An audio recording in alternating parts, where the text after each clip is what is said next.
Mesdames, Messieurs, mes chers collègues,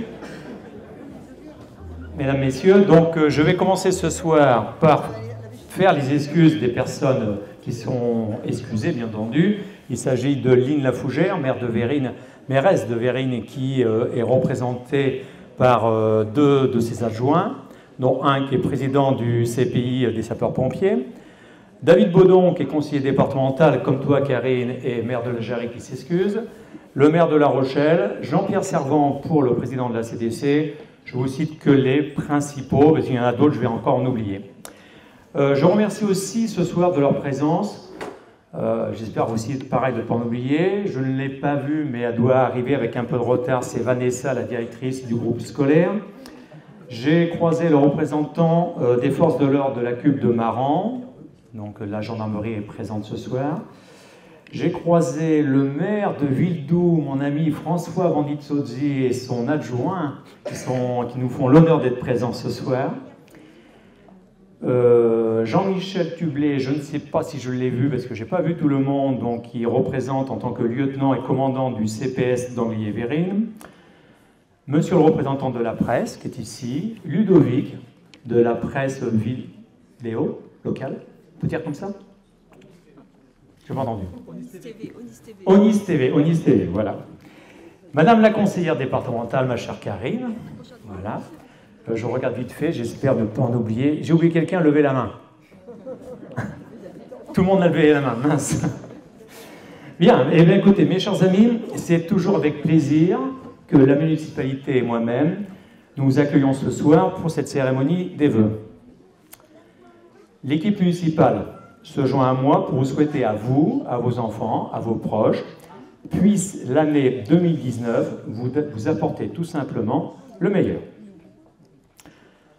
L'année 2018, on va commencer par celle-là déjà, a été marquée exceptionnellement par le centenaire de la Première Guerre mondiale, pour laquelle la population, les élus, l'école, les sapeurs-pompiers ont rendu un hommage solennel, notamment par la lecture de poèmes faits par les écoliers, et puis une petite reprise de refrain de la Marseillaise.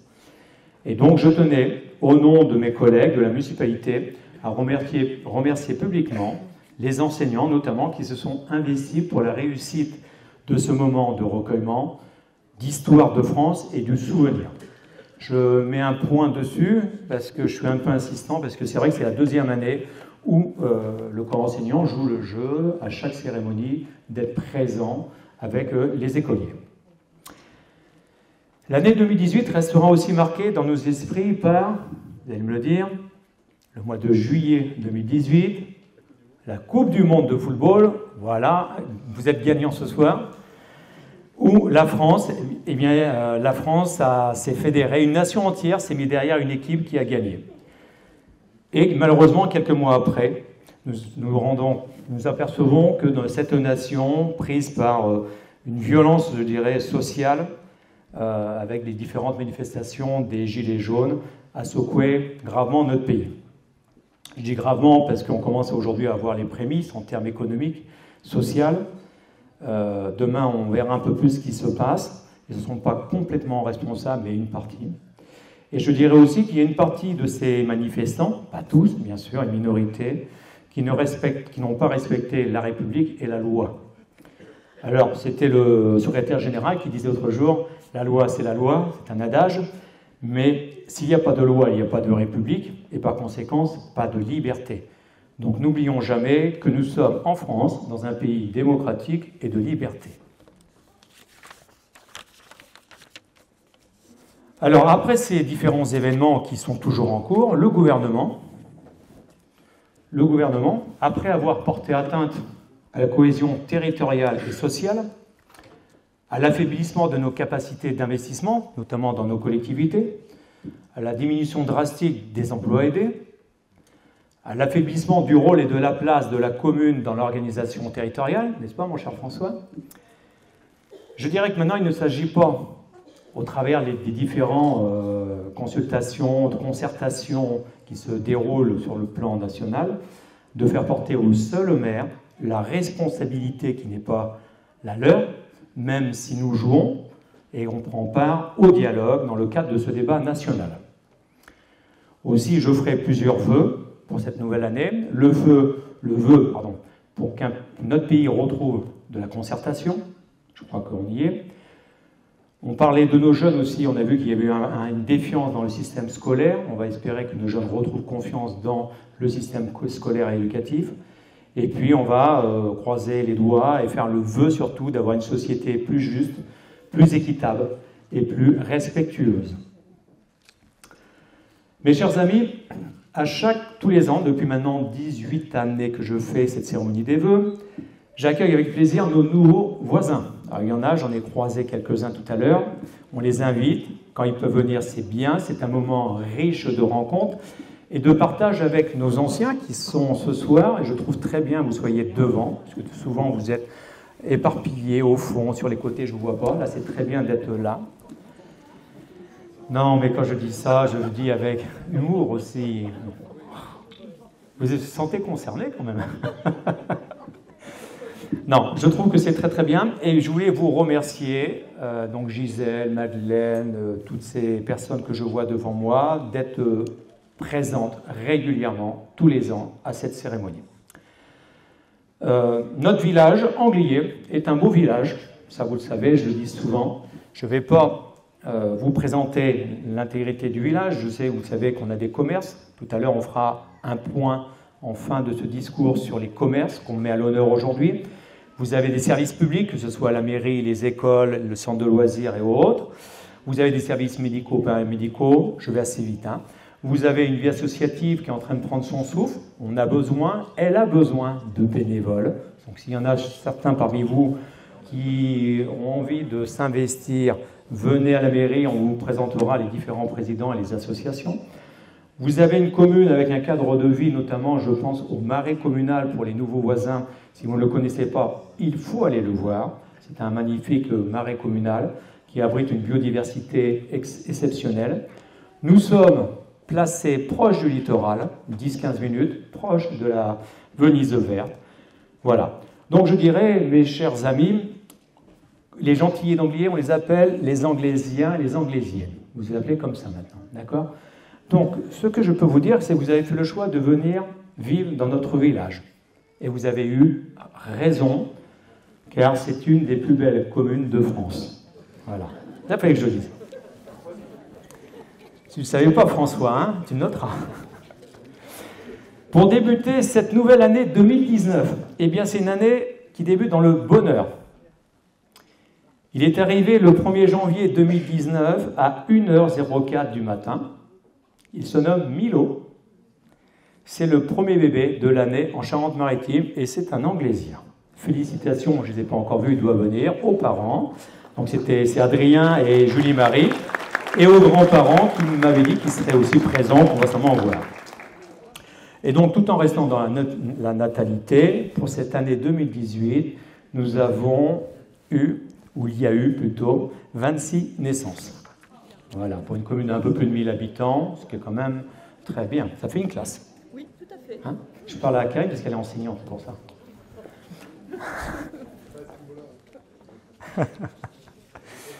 Bien, pour 2018, je reviens un petit peu en arrière. Je vais vous rappeler quelques réalisations, mais je ne vais pas le faire à l'après-vert, ça va être beaucoup trop long.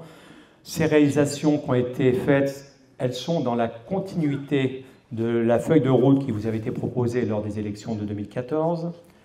Alors, il y a eu un programme d'amélioration de la voirie pour une partie sur la rue des Loges, l'impasse des Greffières qui a été entièrement refaite avec la création d'un parking, une partie de la rue du Petit Peu, de la réhabilitation de trottoirs rue Jules Ferry et rue de la Cure. On a eu aussi la finalisation de l'opération Tram vert, Tram bleu. C'était pendant 2 ans, Karine, une grosse opération avec des différentes actions. Et la dernière action, c'était la mise en place d'un observatoire de la biodiversité qui a été mis en place sur le marais communal. Ça a été aussi cette année la validation du plan communal de sauvegarde, le PCS. Merci Florent. Il est où le mon Florent? Voilà, il est là, regardez. Ah, il sourit. Ouf. Ah, Florent, celui qui a des cheveux. Merci Florent. l'amélioration de l'éclairage public par des LED, la remise en état des allées du cimetière. Alors vous allez me dire, oui, bon, quand même, il n'y a pas tous les 4 matins, mais quand même, ça a été quand même 50 tonnes de petits graviers qui a été étalé par les employés communaux. Donc Philippe est là, vous voyez, il a perdu un peu de poids à faire ça. Il y avait aussi Dominique et puis Jordan, mais 50 tonnes, ils ont passé une petite semaine. Donc ils sont vaillants quand même. Je n'oublie pas aussi la médiathèque. J'ai vu Cynthia qui est là, qui s'en occupe magnifiquement. Cette année, on a acheté un peu de mobilier, même s'il y en a. Savez-vous qu'aujourd'hui, on a dépassé les 6650 ouvrages, livres, dans cette médiathèque. Donc je salue aussi les nombreux exposants qui viennent, bien sûr, à exposer, soit des tableaux, soit différentes choses dans la galerie. Je pense que c'est une galerie ou un petit hall d'exposition que les artistes apprécient.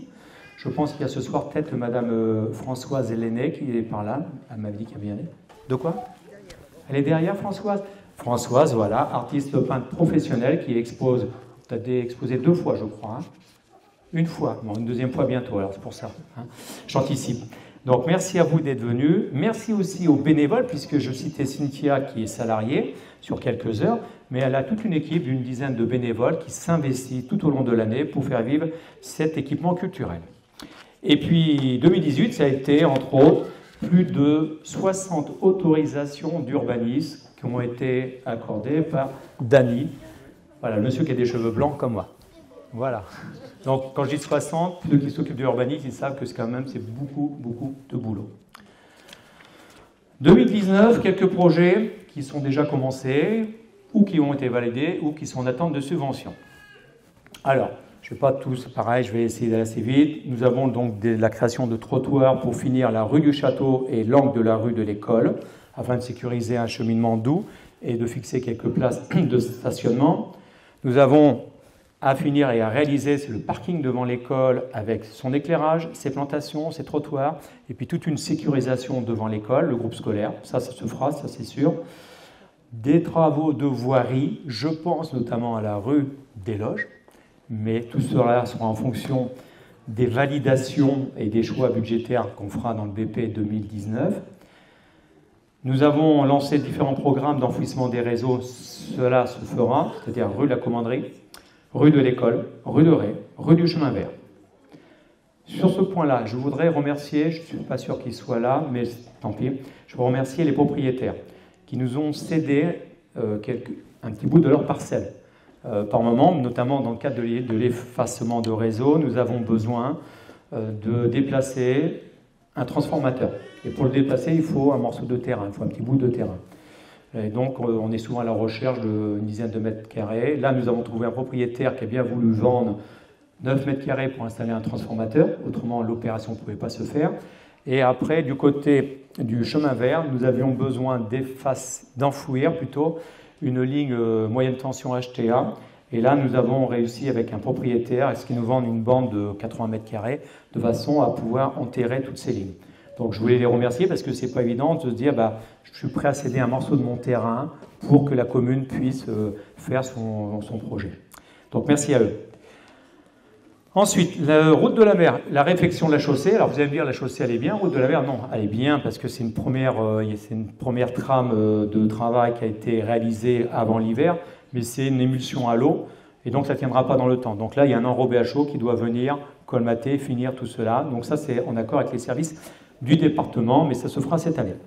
Ensuite, question qui m'a été demandée plusieurs fois, quid du nouveau terrain de tennis et du City Park? Alors, vous avez vu qu'on a ouvert donc, le terrain de tennis pour faire une nouvelle voie qui accède dans les Hauts de Saint-Gilles. On attendait que le lotisseur avance sur la finition du premier lotissement et qui viabilise la deuxième tranche, chose qui est en train de se terminer. Donc une fois cela terminé, le futur terrain de tennis verra le jour, et donc le City Park viendra aussi en même temps. Donc voilà, c'est des retards liés à l'aménageur. J'ai l'impression que ça résonne un peu, Philippe, non? Non? Bon, ok. Ensuite, tout en restant dans l'urbanisme, nous lançons cette année, donc, avec Habitat 17, avec la communauté de communes, une nouvelle opération de logement aidé. Je crois que c'est 11 logements qui vont se faire. Donc ça sera sur l'année 2019. En termes d'investissement important. Bon, là, ça passe bien? En termes d'investissement important, l'an passé, nous avions déposé un dossier qu'on avait intitulé « Aménagement centre-bourg ». Dedans, on y retrouve quoi? La place de la mairie, différents aménagements extérieurs, et plus particulièrement, c'était la mairie. Pourquoi la mairie? Ceux qui la connaissent, c'est un petit bâtiment qui fait, avec la salle du conseil, 90 mètres carrés. Donc, sachant que la salle du conseil fait déjà 40 mètres carrés. Nous avons du personnel qui travaille dedans, nous avons des élus qui travaillent régulièrement. D'ailleurs, le bureau à Dany, on le dit souvent, c'est pas un bureau, c'est un placard qu'il a. Ceux qui l'ont vu, vous voyez, il y a des dossiers qui lui tombent sur la tête par moment. Donc voilà, on tient avec. Mais on a une petite mairie qui est devenue vétuste, obsolète, et on a besoin de tout refaire. L'an passé, on s'était dit que les travaux commenceraient si on avait un accord favorable dans le cadre de nos subventions, ce qui n'a pas été le cas. Donc on a remis à cette année toutes les demandes. Nous attendons pour le 31 mars une réponse. On va espérer favorable. Sinon, ce dossier sera encore mis en attente. Et on verra pour relancer tous ces travaux de réhabilitation et de construction de cet équipement. Alors, comme tout équipement public, vous savez qu'un équipement public, lorsque c'est fait, c'est pour plusieurs décennies, on va dire. Voilà. Un petit mot sur notre budget de fonctionnement. Là, je vais pleurer. Vous le savez, nous avons un budget qui est très faible. Des moyens qui ont été diminués par l'État, ça, vous le savez aussi. Nous souhaitons maintenir les services aux familles, notamment on pense souvent le périscolaire et le centre de loisirs. Nous sommes aussi une commune en pleine expansion. Alors souvent j'aime bien faire parallèle en disant la commune et l'entreprise. Une jeune commune comme la nôtre, avec tous ces jeunes que vous êtes là ce soir, et une jeune commune, c'est des organes qui ont besoin d'avoir de la trésorerie et d'investir pour pouvoir se développer. Eh bien, aujourd'hui, votre commune, elle est dans ce cas-là. La trésorerie est juste et on a des besoins d'investissement énormes pour continuer à se développer. Je vous dis ça tout simplement pour vous dire qu'on ne peut pas répondre favorablement à toutes les demandes. Voilà, tout simplement. Alors certes, la plupart d'entre vous le comprennent bien, on ne peut pas dire oui à tout. On essaye de répondre pour le mieux, mais nous sommes contraints régulièrement à faire des choix pour l'intérêt collectif. Voilà. Je crois que vous l'avez compris, mais je préférerais appuyer un petit peu dessus. Un point sur l'intercommunalité et plus particulièrement le PLUI et le H. Alors, PLUI-H, plan local d'urbanisme intercommunal habitat. Alors, vous connaissez ma position là-dessus. Sur ce dossier-là, François, tu peux rigoler. Je n'ai pas voté favorablement le transfert de cette compétence vers la communauté de communes, puisque j'estimais que c'était une compétence très importante et qu'elle devait rester aux communes. Bref, le fait qu'aujourd'hui, le transfert a été fait. Et en tant qu'élu, je me dois, avec mes autres collègues aussi, accompagner sa mise en œuvre. De mon côté, c'est vrai que j'ai toujours dit que la CDC devait, pour moi, être un organe de réflexion stratégique, en soi, d'aménagement du territoire. Je me réfère souvent au schéma directeur qu'on a connu. Je trouve ça très, très bien. Mais là où je suis en désaccord, surtout, c'est suite au PADD, où on voit que notre commune, elle est classée dans les communes où il y a peu de développement urbain, et donc, in fine, à être limitée en termes d'hectares à construire. Et ça, je ne peux pas l'accepter. Aujourd'hui, le PADD est fait. Nous sommes à l'étape du zonage et du règlement. Donc, zonage, c'est quel endroit on va construire sur les communes et combien d'hectares seront alloués pour les 10 ans à venir, c'est-à-dire jusqu'en 2030, pour chaque commune. Je résume, Karine. Aujourd'hui, je ne peux pas dire combien on en aura chez nous. Mais une chose est sûre, j'ai l'impression qu'on n'aura pas grand-chose puisqu'on est une commune où on ne se développe pas. Je trouve ça quand même bizarre. Alors, ce que je peux vous dire déjà, c'est qu'avec le conseil municipal, nous ne voterons pas le PLUI si le nombre d'hectares proposés est trop faible. Ça, c'est clair, je l'annonce. Et je terminerai par dire, il n'appartient pas aux autres maires des autres communes de porter atteinte à l'équilibre de notre développement et de nos politiques validées par les électeurs. Puisque lorsque tous les ans, je reviens vers vous, il y a des choix aussi de développement. Et si on fait des choix et vous votez pour moi, et de l'autre côté, l'intercommunalité me supprime des hectares, on a des politiques qui sont erronées par rapport à un choix d'intercommunalité et d'autres communes. Donc voilà, donc pour moi, ça porte atteinte à notre équilibre de développement. Donc aujourd'hui, on verra ce qui va nous être proposé quand même. Hein. On est toujours en phase de négociation, mais je préfère le dire, j'ai déjà dit à Servan qu'on ne pourrait pas s'arrêter avec très très peu d'hectares. Bien, j'ai envie de le dire. Ensuite,